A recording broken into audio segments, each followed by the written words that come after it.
नमस्कार, मैं हूं अनुराग पाल उत्तम और आप देख रहे हैं खबरदार। उत्तर प्रदेश का विधानसभा चुनाव जैसे जैसे करीब आ रहा है, पूर्वांचल के माफिया टिकट लेने की जुगाड़ में लग गए हैं। इसी कड़ी में पूर्वांचल के बाहुबली माफियाओं में शुमार अजय सिंह सिपाही भारतीय जनता पार्टी की सहयोगी निषाद पार्टी के सहारे विधानसभा पहुंचने की जुगत में लग गया है। 2017 में भी वह इसी पार्टी से चुनाव लड़कर 18,000 वोट पाया था।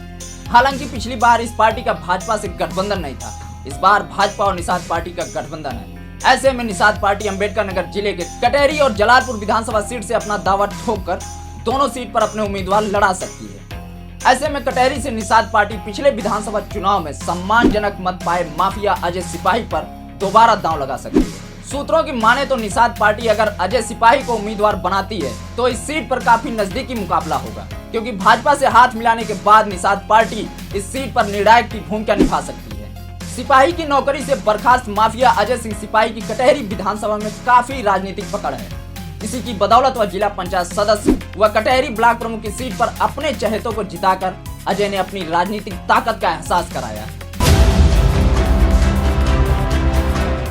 अभी माफिया अजय सिपाही का टिकट भले ही कंफर्म ना हुआ हो, लेकिन उसने चुनावी माहौल बनाना शुरू कर दिया है। सोशल मीडिया से लेकर चौराहों तक अपने होर्डिंग बैनर से पार दिया है। चौराहों पर टंगे बैनरों में mafia Nishad party chief Sanjay Nishad के साथ नजर आ रहा है। अब आपको अजय सिंह सिपाही के जराइम की दुनिया के बारे में बताते हैं। अजय सिपाही ने करीब 10 साल पहले जराइम की दुनिया में अपना कदम रखा था।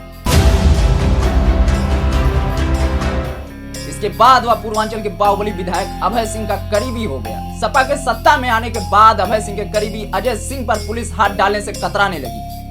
विधायक की बदौलत उसने पूर्वांचल के बड़े माफिया मुख्तार अंसारी और मुन्ना बजरंगी के संपर्क में आया, जिसके बाद उसने अपनी ताकत को बढ़ाना शुरू कर दिया। अजय सिपाही व बाहुबली विधायक अभय सिंह के बीच में किसी बात को लेकर मनमुटाव हो गया, जिसके बाद अजय अपनी पकड़ पूर्वांचल के नामी गिरामी माफिया एवं पूर्व सांसद धनंजय सिंह से बनाने लगा और कुछ ही दिन में वह धनंजय का बेहद करीबी बन गया। अजय सिपाही पहली बार सुल्तानपुर के बहुचर्चित दीवानी के दोहरे हत्याकांड से सुर्खियों में आया।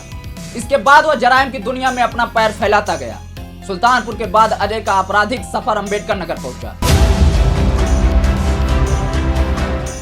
यहां उसने जमीनी रंजिश के चलते भीटी से बसपा के पूर्व ब्लॉक प्रमुख सुभाष सिंह की हत्या कर दी। इसके बाद उसने व्यवसायी शेष कुमार वर्मा पर जानलेवा हमला किया। इन दोनों मामलों में आरोपी अजय ने अंबेडकर नगर में जुर्म के पौधे को तैयार करना शुरू कर दिया। इन दोनों वारदातों के बाद अजय सिपाही चाहे जेल में रहा हो या फिर बाहर, वह अपनी जराइम की दुनिया को बखूबी चलाता रहा। इसके बाद अजय सिपाही ने राजनीति में आने का फैसला किया और पंचायत चुनाव से अपना राजनीतिक सफर शुरू कर दिया। पिछले पंचायत चुनाव में कटेहरी ब्लॉक से उसे सफलता मिली और वो ब्लॉक प्रमुख बन गया।